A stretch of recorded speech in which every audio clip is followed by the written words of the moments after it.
All right, and we are live. Welcome to the Straight Talk Mind and Muscle podcast. Welcome to the Eat Well, Move Well radio show. Shawn RIchardson, creator of the Bamf Hammer. Welcome to the show, my friend. Thank you very much for having me. This is a blast.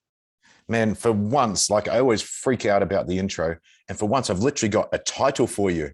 You know, I've done Delta guys and SEAL and all my buddies and things, but you've literally got a title, creator of the Bamf Hammer. It's awesome.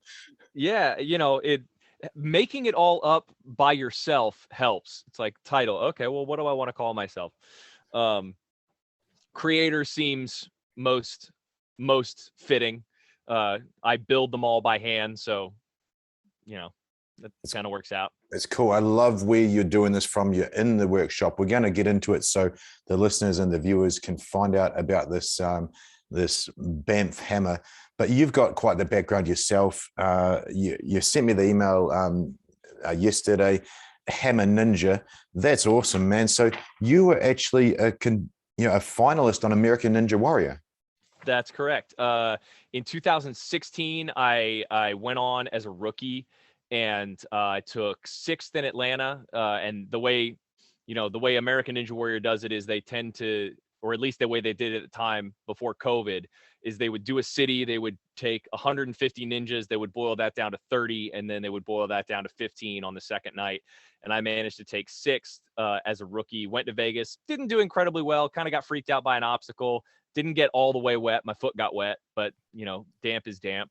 And then for one reason or another, they never ended up having me back. I actually had a fairly catastrophic knee injury filming my audition video for the second year, and blew my knee out, had to have the knee reconstructed. I thought I made a good video. Like I and my wife was so angry, but I blew out my patellar ligament, so my quad just didn't work anymore. But we filmed all through the process of going to the hospital, getting the diagnosis, finding out what the whole thing. And I made her film me coming out of anesthesia. No and way. That's when I did my, hey, American Ninja Warrior, I'm Shawn, and you should have me back because my knee's fixed. Woo! Like, I have no memory of it. I don't, and obviously they didn't but it's that community of athletes is pretty great. And I still do it. I keep my hand in it. When COVID shut down the schools in the States, I built a fairly large rig in our backyard and was having the neighborhood kids over 2 or 3 times a week. So I'm just like, cool. You guys are doing, and in Georgia, we had, we kind of had the ability to do that. But go, look, they're sitting in front of computers all day. Just get them outside and run them.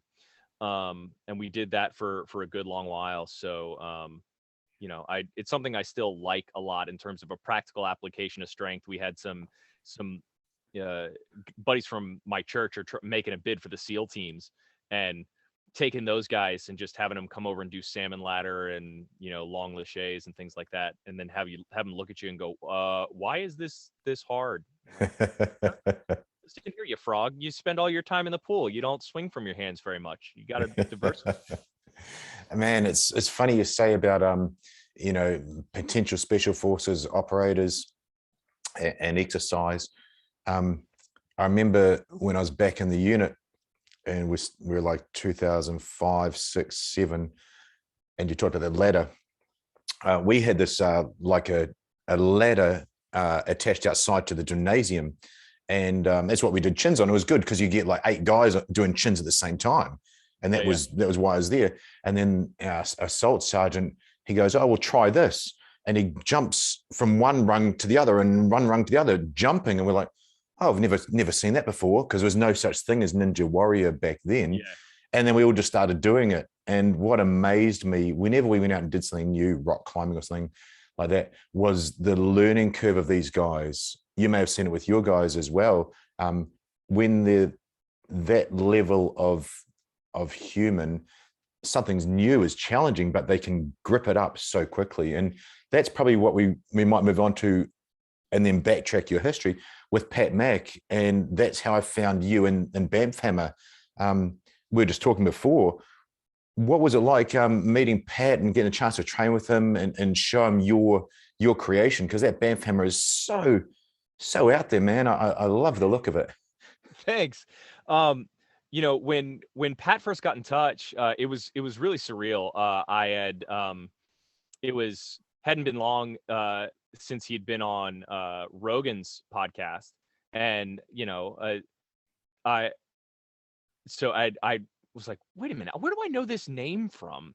And the you know, Pat is I'm the type of, like, when it comes to training and athletes, if someone who is a first responder, law enforcement officer, someone making a bid for military service, if they come to me and they're like, hey, what can we do? I'm like, that's something that I wish, like, I took a very different path to get to where I am. Yeah. And it really, like, when I was in high school, it was, I dropped out of a JROTC class to take an acting class. And I ended up pursuing acting all the way through college. So it was Wow. down to like 50-50.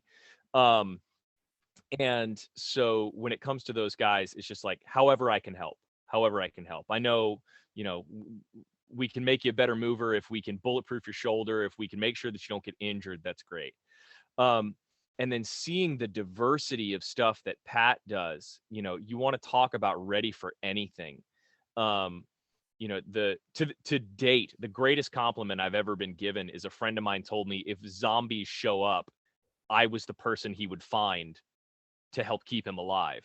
Well, if zombies Cool. show up, Pat Mack is the guy that I'm going to help keep me alive. Yeah, Like, he absolutely. just, you know, he's really one of these athletes that has almost no ego about going, does it work? Let's find out. Does it work? Let's find out. Does it work? Let's find out.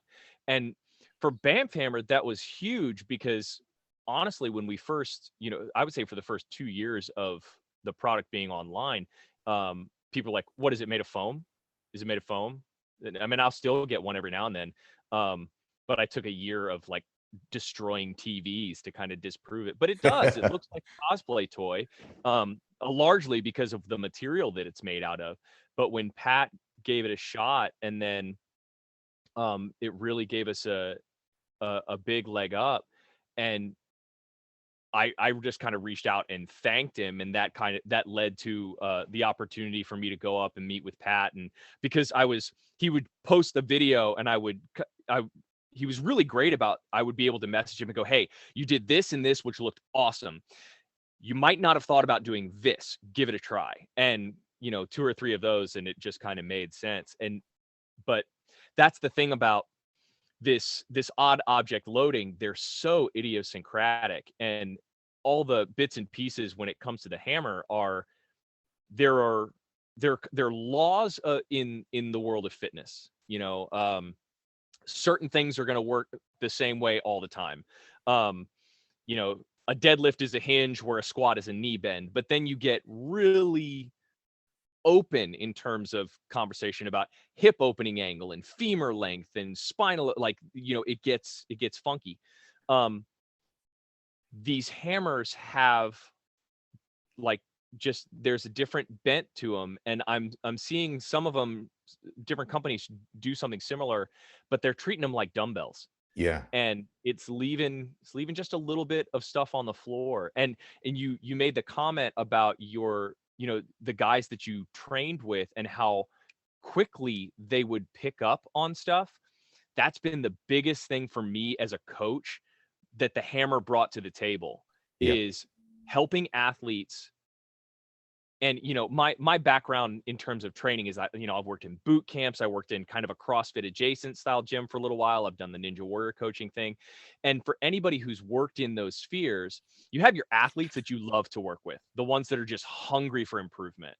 And then, but the majority of your people are just trying to do their due diligence to be healthier. They have a sedentary job. And then you've got your few that think because they're paying their membership that they get to treat you like a middle school gym teacher. It's not them.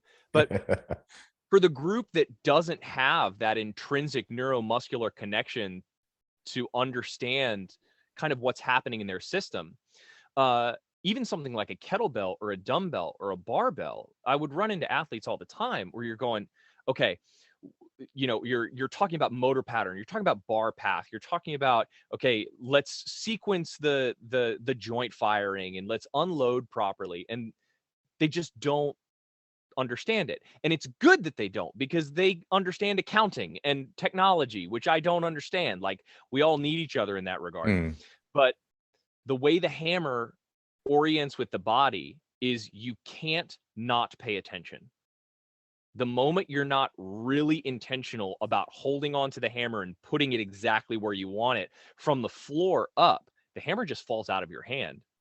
So now you have this opportunity to work with an athlete and they're like, the hammer fell out of my hand. You're like, yeah.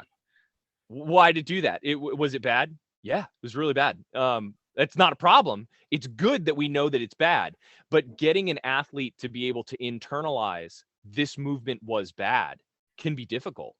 And if the goal universally is create a healthier population, then you have to figure out what addresses that for each person. Kind of tying that back to Pat. Pat's absolutely the type of guy that will kind of look at something and go, can I use it? Let's find out. And he'll give everything a fair shot. So he's been great to work with. That really brings me to my next question. And wow, you're an interesting guest to interview because you answer some questions in advance, which is great. Because we got some of your background, you're a strength, really from website, a rounded fitness trainer, but you talk some technical terms there. I understand them, but to unpack for a listener or a viewer, what I love about your product, the Bamf Hammer, and you're literally painting the picture, because we're going to throw it in the show notes and probably put some in the pictures. But it's a big Thor's hammer that's made of hard rubber and steel. I love that it looks like something you can just pick up, have fun, can use, and gets a great result. And I'm sure you know the stuff preaching to the choir, but it looks like you don't need a lot of gear. I saw you get these guys with sledgehammers and tires, or a mace, and you talked about a kettlebell. Those things require space, they require gear, and they require skill, time, and practice.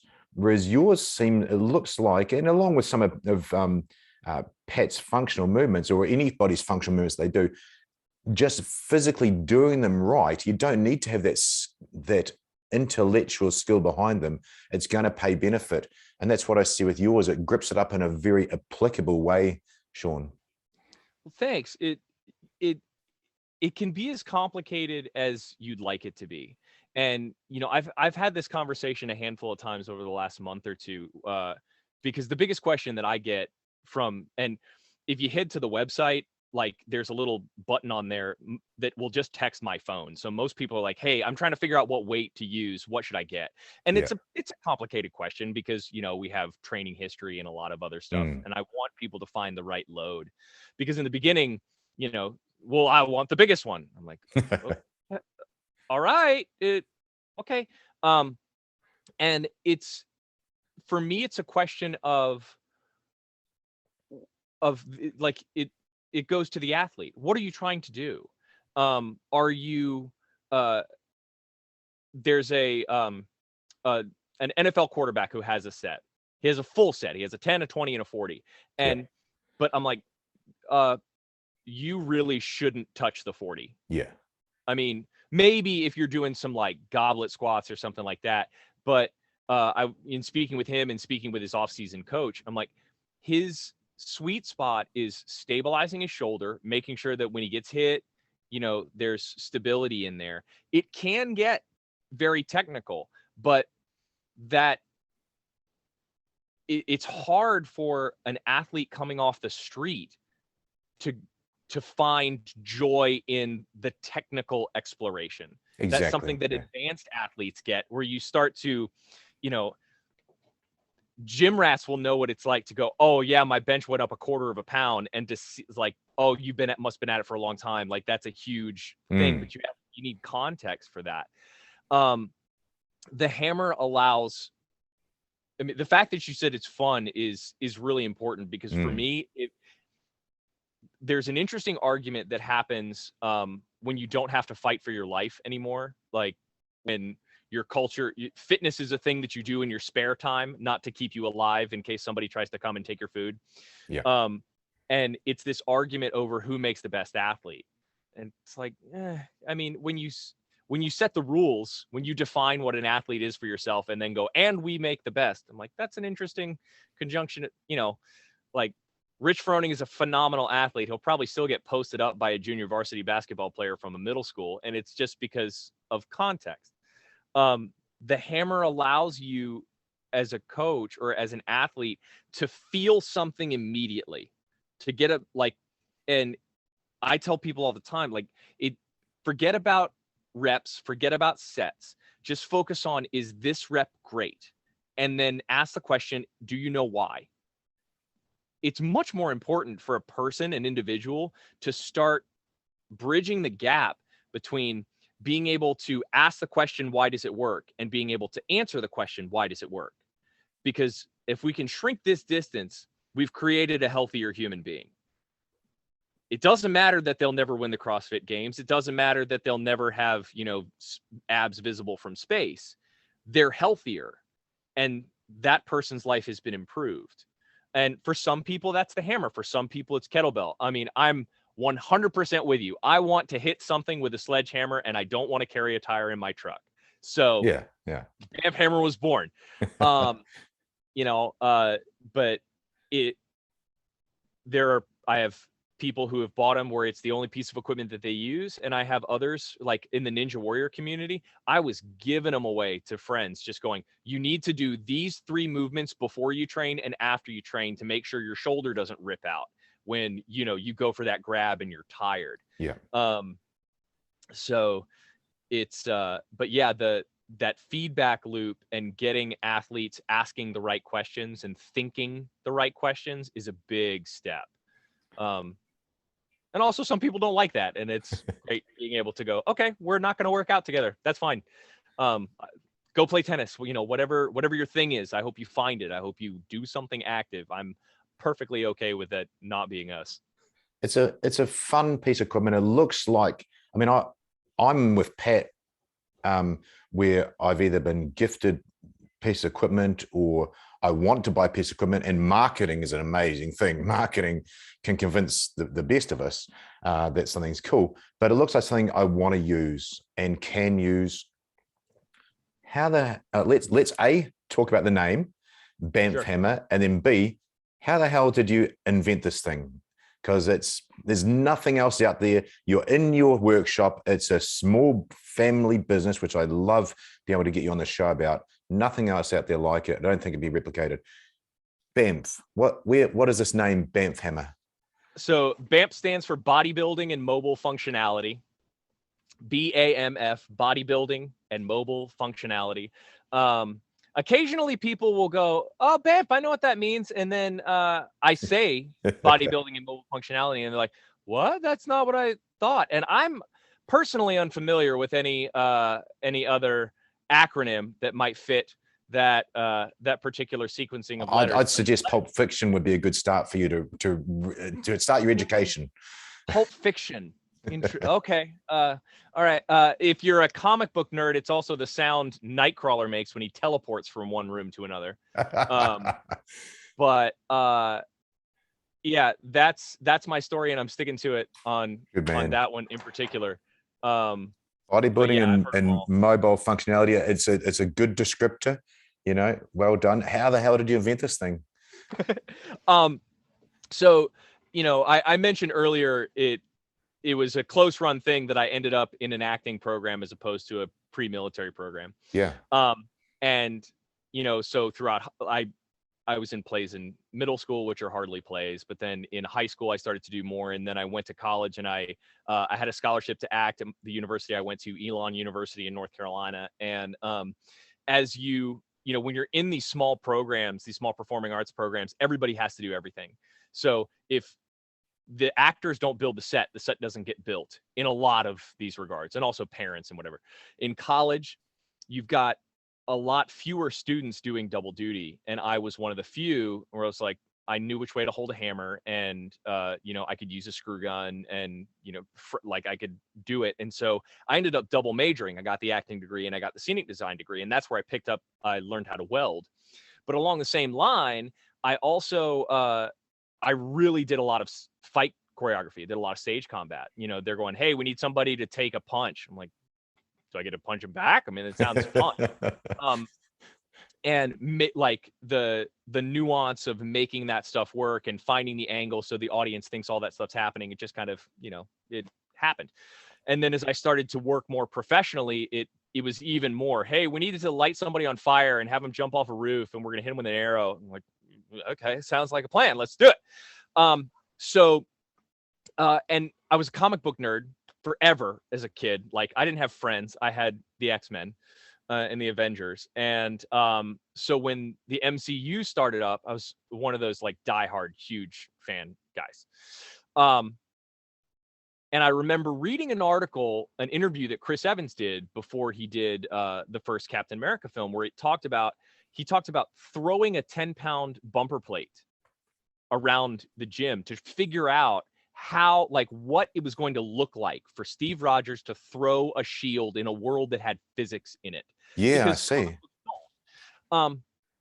And then Thor comes out, and there's a moment in one of those, I think it's actually in Avengers, that he goes to throw the hammer, and he throws it like a baseball. And let me say at the outset, I think Hemsworth has done an amazing job. I've been in, like, one of the first guys I reached out to with the hammer is actually his stunt double, Bobby Hanton. And Bobby has been amazing. He could have at any moment told me to go kick rocks. He never has. He's always been incredibly kind. But I kind of was watching some of the performance, and I was like, okay, he's worthy, so he can do whatever he wants. But in real life, you can't throw a hammer like a baseball. No. Because when you throw a baseball, if your arm acts as a whip and the crack comes at your fingertips, that's where the ball is ejected from, you know, the lever arm. With a hammer, the length of the handle lengthens the length of the whip, and the weight is on the end of the head. So it has to turn slightly differently. Yeah. And I remember looking at it going, and at this point I've been coaching for a number of years, and I remember looking at that going, am I being overly critical, or do I act like, am I right? Like, this is going to have to look a little different. And so I went out into, for whatever reason, I was up at my parents' house when it finally, I went into my dad's garage, and I cut a foot off of a railroad tie. So a big creosote soaked block of wood. Yeah. And I bolted a handle to it, and I just took it out into their backyard and started messing around. And the first thing I did was I almost dislocated my shoulder. Oh my Because God. I pulled it back, and the first one weighed 30 pounds, you know, nice conservative weight. But I pulled it back to throw it, and then all of the holes in my training showed up. Never pull my arm back to that position. I'm not used to motivating that much load. Like, all this stuff just was, and I let go, my body went, no, like, it just shut it down. And I probably stood there for 10 minutes and just stared at it, rubbing my arm, but then going, okay, all right.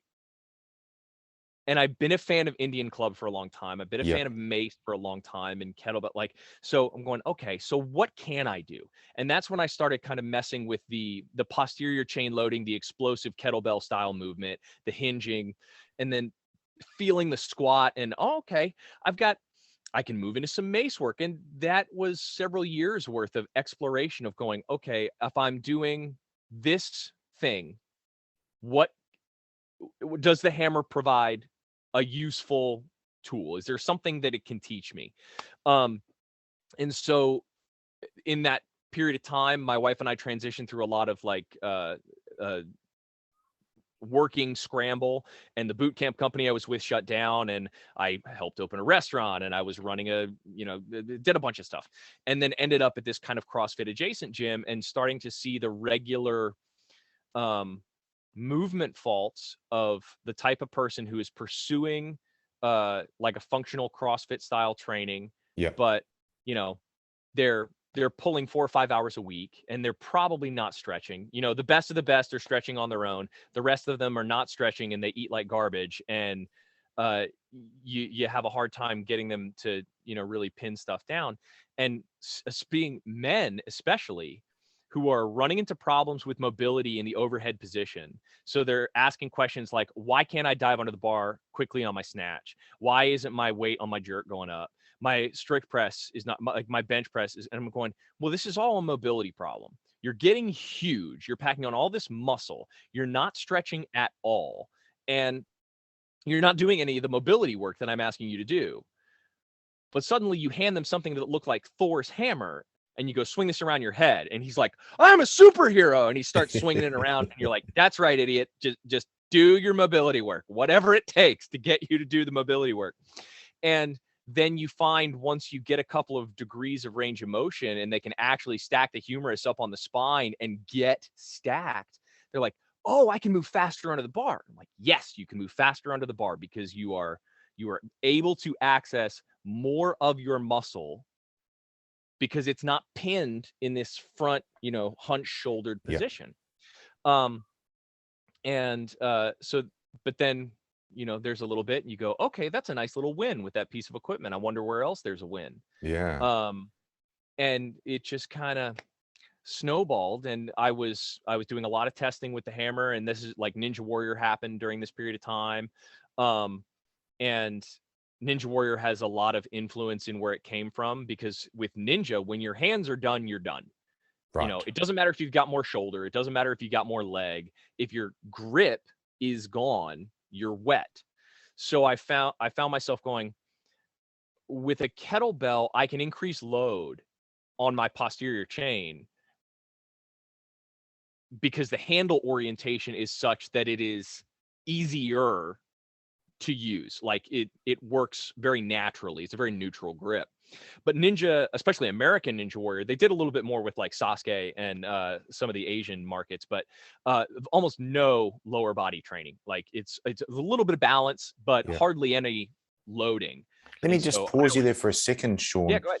Just because you touched on a pretty important point. Going back to mobility, Ben Kikuchi talks about that, I think, a lot. Functional mobility. It's no good getting into a range where you can't be strong in that range. But you talked about grip, and it really perked my ears up, you know, being a special forces guy. Anyone that's listening here, some of the things we do in the special forces, we will die if we let go. We will die if we can't hang on. Example, sliding down lift shafts. We actually reach out into a lift shaft, the elevators at the bottom, we slide down the cables with our hands. Mm-hmm. If we don't grip that and slow down, we're going to die. Same thing with fast roping, and most commonly caving ladder climbing onto a ship. You may have done that in Ninja Warrior, got myocena and a bunch of different things, but that one is full on. And I actually had a friend die doing that exact thing. Now, this has really picked my ears up. I mean, yes, I love the idea of it's a fun hammer. It's gonna get me healthy. It's gonna get the population healthy. That's excellent. Just one small tangent into the special forces world and the tactical world, into the SWAT world, all these things, because we want to go home to our families safe and alive at the end of every day or mission. This creation of yours seems to improve grip without adding on a ton of weight, because, you know, we're crayon guys in the military. We'll use huge weights, but you're talking about, your quote was, once your grip is gone, you're gone. And Ninja Warrior, same deal with us, because then we got to, that's just getting to the job. Then we got to go do the job. This seems very clever for not putting on a lot of injury inducing weight, but you're going to get real grip strength. Is that correct? I think so. And the thing is, like, so your grip is the muscle system that's most closely connected with central nervous system fatigue.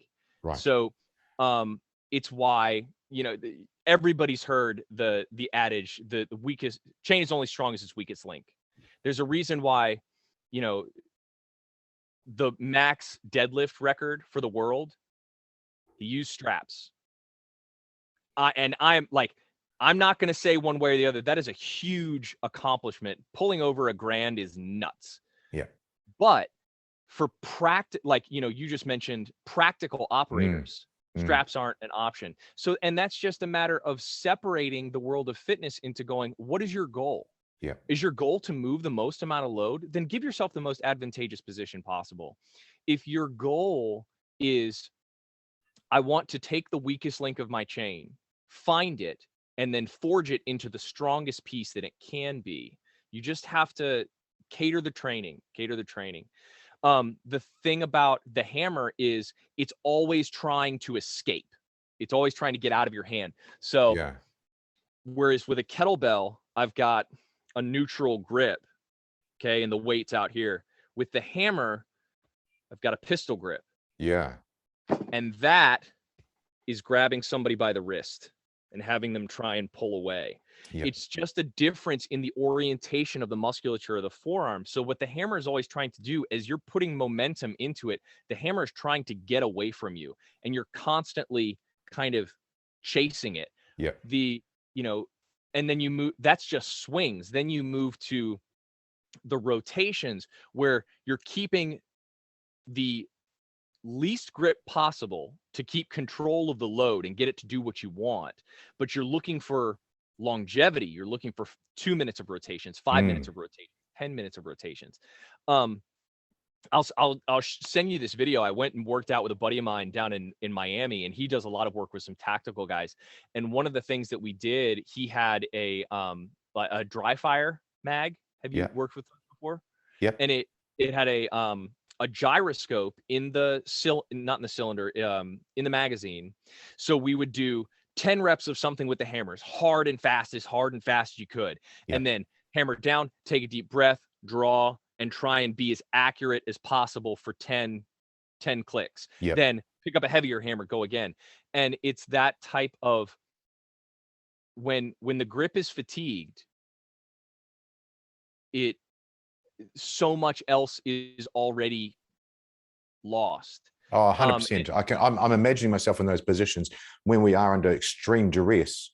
You, as an operator, you have to really grip up your brain to focus so much, and your brain output to get that one job done is huge. But to be able to train with that, Shawn, is brilliant. I interviewed the GBRS guys, DJ, Cole, and they have this awesome thing called Grip Matters, hashtag Grip Matters.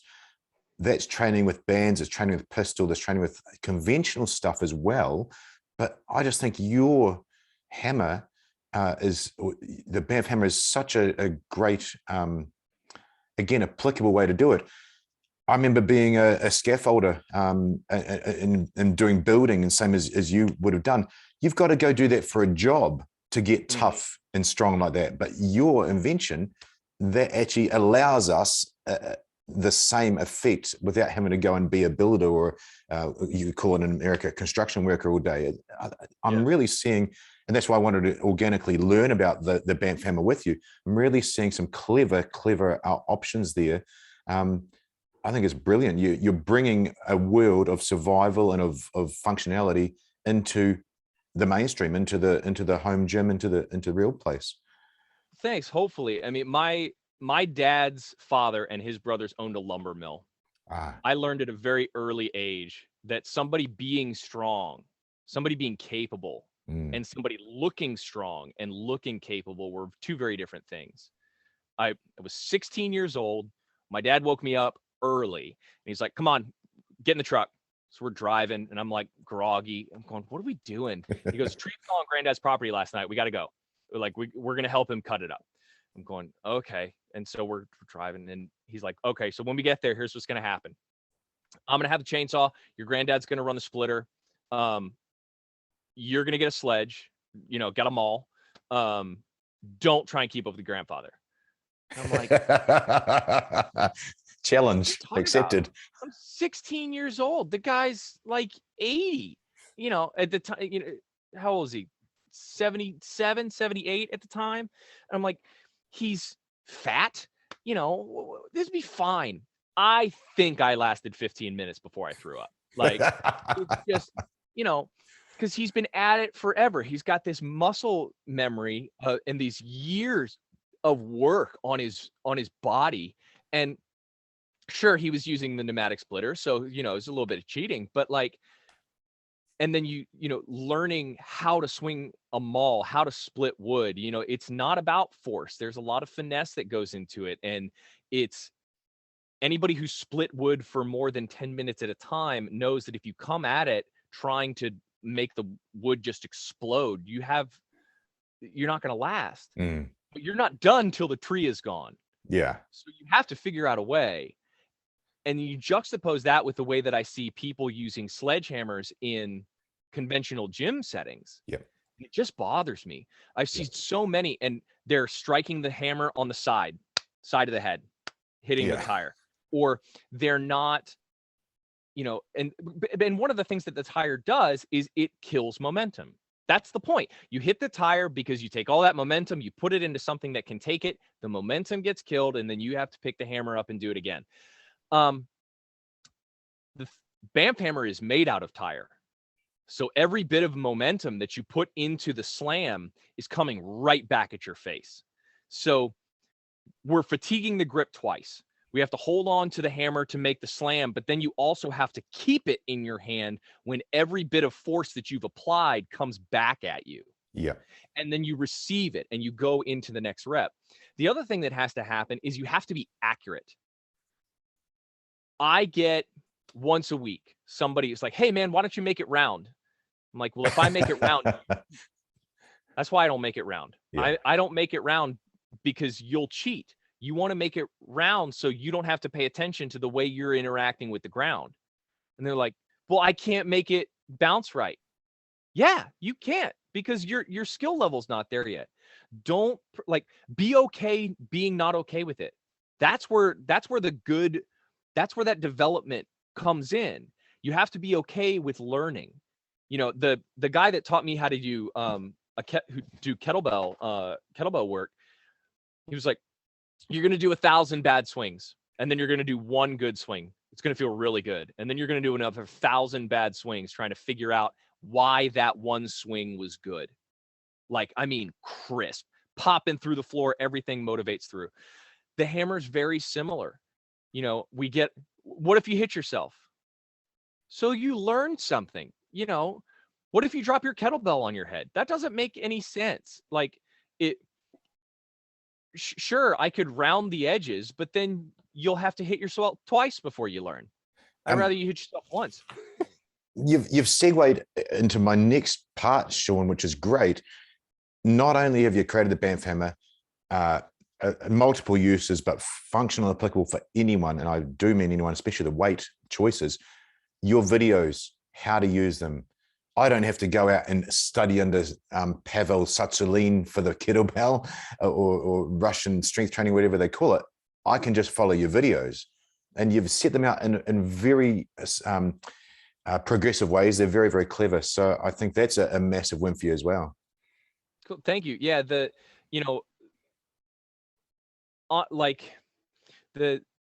I feel like an imposter a lot of the time because the hammer was an accident.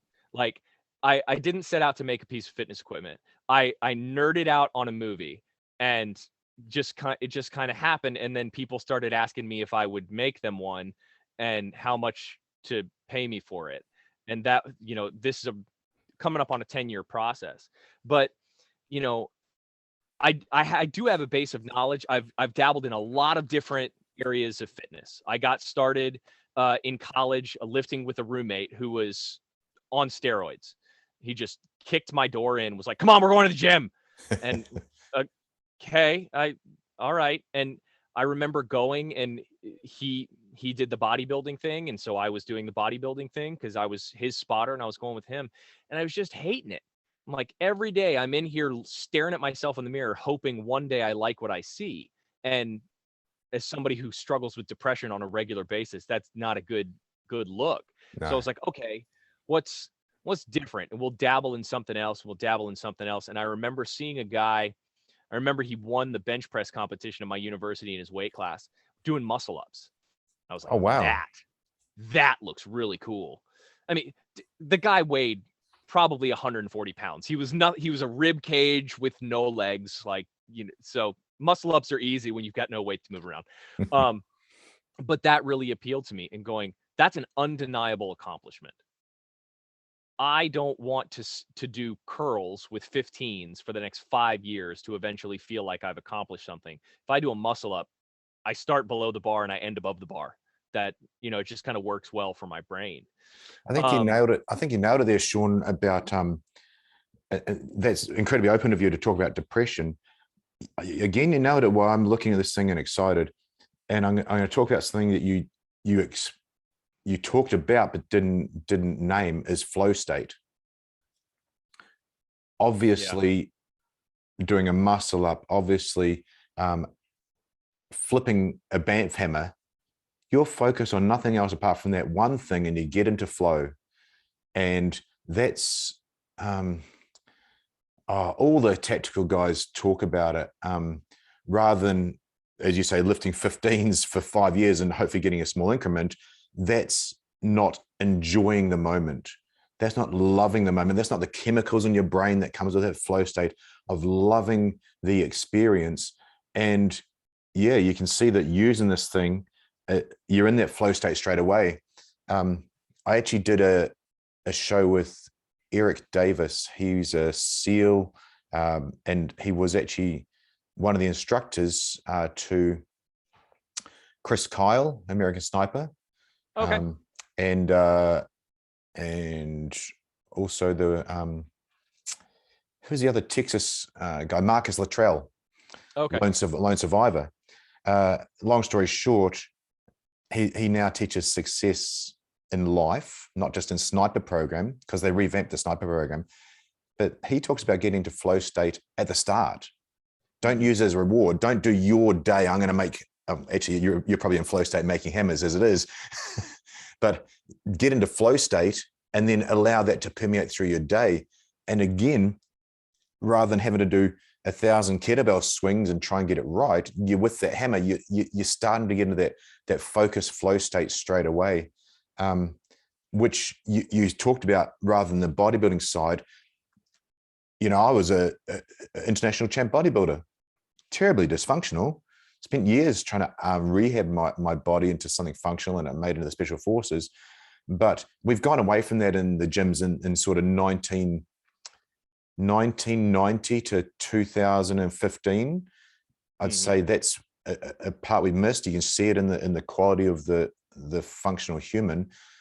I think what you've got here is a great way of bringing it back, and a great way to lead people into, as you said, it's not just about Bamf Hammer, it's all these other things, lead them into other functional things that help you to be healthy. And you talked about healthy, I think about survival, having to pick up that kid to save their life, but you're a healthy, functional human, and your Eureka moment with that railway block and the bolting a metal pole onto it, I think it's absolutely brilliant, and you've fallen into a great place that's going to really help a lot of people. You're coming into, it's the 5th year of your business with Bamf, bamfhammer.com. It's brilliant. Let's finish up for the listeners. What have you got? You talked about the different weights. You got the hammer, you got the videos. Just paint that picture for the end of what they can expect when they go to the website. Sure. Well, I give away the first 12 weeks of training for free. It's free on the YouTube page. And my recommendation to people is just be honest with yourself about what you need coming in. If you're looking for a cool addition to your home gym, get a lighter load. It's going to cost you less money. You're less likely to get hurt. If you're the type of person who wants to become a student of a piece of equipment, and it could be any equipment, like the type of person who sees a barbell and goes, I want to dedicate a lot of time to becoming excellent at that. My recommendation is always go heavier than you think you should. So with guys starting out, I recommend you do a 40. For women starting out, I recommend a 20. Hopefully as we move in, because all of them are currently made by me. So once we get this manufacturing thing figured out, we'll open the weights up a little bit. We're not going to end up going heavier than 50 because the rate of diminishing return hits in. But the weight should be heavy enough to make the part of your brain that is somewhat cautious just aware. So, because people will go, oh, I can't lift it. It's like, no, you can't do that lift, but you can do this regression, and you should do that. Be okay with 3 sets of 5 reps. Also, if you're not training with a notebook and like learning, actually taking notes and reviewing your previous training session, it's going to be more difficult. The way that, you were talking about flow state. Something that is different about the way that I program for the hammer is there is always, and we've got a couple of programs that are in the final stages of development. We're going to be releasing them, but there's always 15 minutes of no reps, no sets, pursue perfect reps. Yeah. You're going to take this movement or this couple of movements and you're going to pursue a perfect rep. So if that's 1 rep out of 15 minutes, but the last time you did this, you didn't do any perfect reps, you won. You get to give yourself that thing and say, no, that's a victory that you have to own. I think in the world of fitness right now, that's, I'll dump on CrossFit for a little while. I think CrossFit has a great deal of potential, but CrossFit's a brand, and for an athlete coming in the door, needing to have someone go, you need CrossFit that looks like this. It's why it's so important that a CrossFit box have an amazing set of coaches. And it's why, the CrossFit boom that hit in like 2008, 2009, most of those gyms aren't around anymore because they weren't great coaches. Great coaches keep people healthy and help them pursue the goals that they want. So be able to be honest. And it's not a value judgment one way or the other. If what you're trying to do is be as pretty as possible, that's not what I would do. But I do think you should be as healthy as you could be in pursuit of that. And there's some things that we can do with light loaded hammers that will help make sure that your joints continue to function properly and that the neuromuscular connectivity is good. And, we're just keeping the joints lubed up. Great. But, really that's the big thing, is having an honest assessment of what you want. I think so often in fitness now, we see people working in a program of one type, hoping for the results of a program of another type. You see guys deadlifting to lift like Eddie Hall, but they want to look like Rich Froning. It's not going to work. There's a reason why when Eddie Hall pulled over 1,000 pounds, he was huge. Like, your body just needs that much squishy stuff to support, joints and whatever. Yeah. But for people who work in the industry, that's common knowledge. Most people don't. And that it's okay to pursue help in that. But also, if I personally think long-term goals are great, but without lots of little short-term goals along the way, they're very hard to achieve. It's very hard for me to achieve. So a lot of the hammer work is based off of noticeably better by this much today. And it's about form. It is about that flow state of going. I've done 2 and 3 hour hammer workouts where it was really just about trying to unlock the puzzle of making these 6 movements work together, and then thinking I was at it for 45 minutes, and my wife is texting like, "Hey, where are you?" That's flow state where time stands still or just doesn't exist. It's just you're focused on that moment. It's brilliant.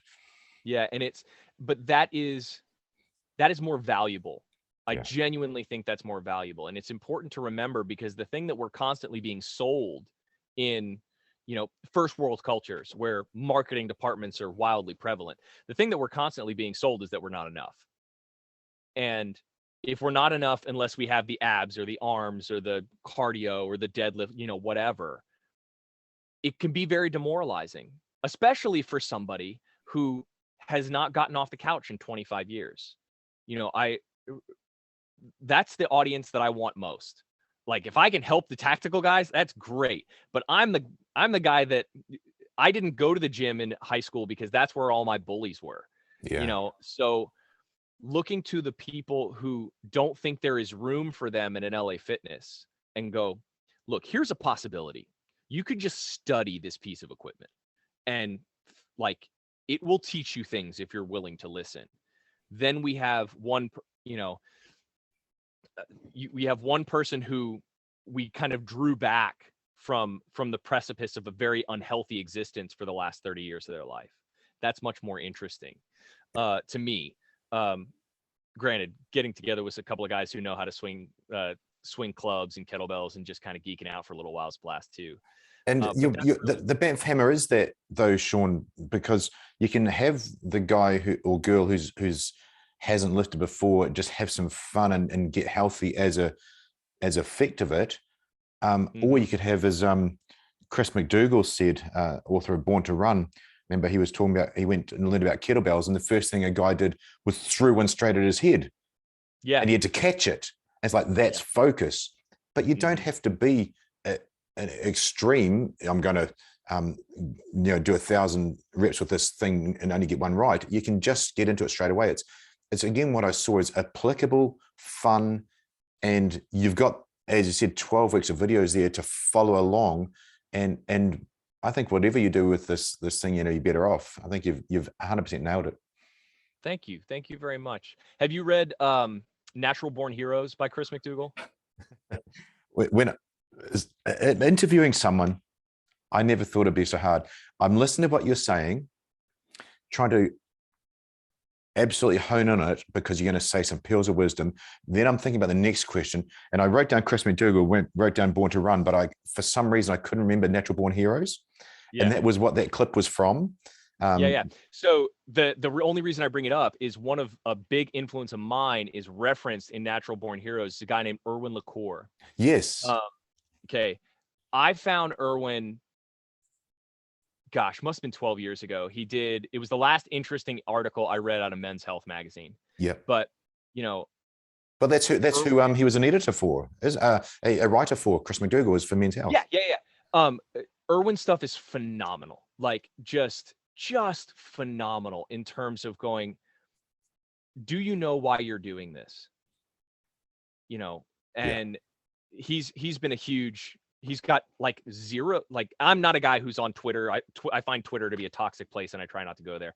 But before I shut down the account that I had, Erwin was on there and nobody follows Erwin. Like you can just hop on Twitter right now and message Erwin Lecorre and ask him questions about his 9-minute breath holding or whatever crazy thing he's doing right now. But guys like that are just going, be in the moment, be focused on what you're doing right now, let the rest of the world kind of fall away and just be right here. Your troubles will be waiting for you when you come back. And that's a pastor preaching the sermon he needs to hear. Like, I'm so bad about that. I started putting war paint on my face just because when it's on and it's dripping into my eyes and I can smell it, it's something like, no, you don't need to go pick up your phone. You don't need to run in the house and do this. You need to finish this session right now because the war paint is on. You're war paint serious right now. And then you can wash it off and you can go about your day. But for the listeners and the viewers, you're talking about one of the inventors, founders of parkour, or whatever you want to call those things. Because again, if you don't grab the ledge, you're going to die. And you nailed it again, Shawn. You're out there in your home gym, you're out there in your rack or whatever you got outside, but you're at your house and things happen. You can learn and teach yourself focus. And you said the war paint example there. That's clearly what you're doing, is getting better and better at focusing on that. And that's a tool. My tool is the leaf blower. My tool is a leaf blower in the garage gym. Once the leaf blower's out, it's on. But we all have those things. People drive to the gym, whatever it is. No judgment. Yeah. As long as that's going to make you a healthier person. And you said getting away from those phones or whatever you got to do, man, it's living in the moment. I 100% agree with you. Awesome. Look, I'd like to tie it up. Sure. Anybody's listening, go to bamfhammer.com, check out Shawn. It's cool stuff. I'm excited to get on it myself. And I've harped on a lot. I think this is one single piece of health, fitness, functional equipment that does the role of many. You're going to shorten your learning curve a ton compared to the things that I'd love to have a mace and play with it, but I'll smack myself in the face and I haven't got time to learn because I got kids, you know, so have you. Yeah. Look, bamfhammer.com. I've loved hearing your story. I hope everybody else has. You've tangented off so much into your background and some really relevant things that anybody can get value from. Been an absolute pleasure having you on, Shawn. It's been a blast. Thanks so much for having me. This is great. Hey, awesome. I'll put everything in the show notes for everybody. You'll see your Insta, YouTube, and go check it out. Bamfhammer.com.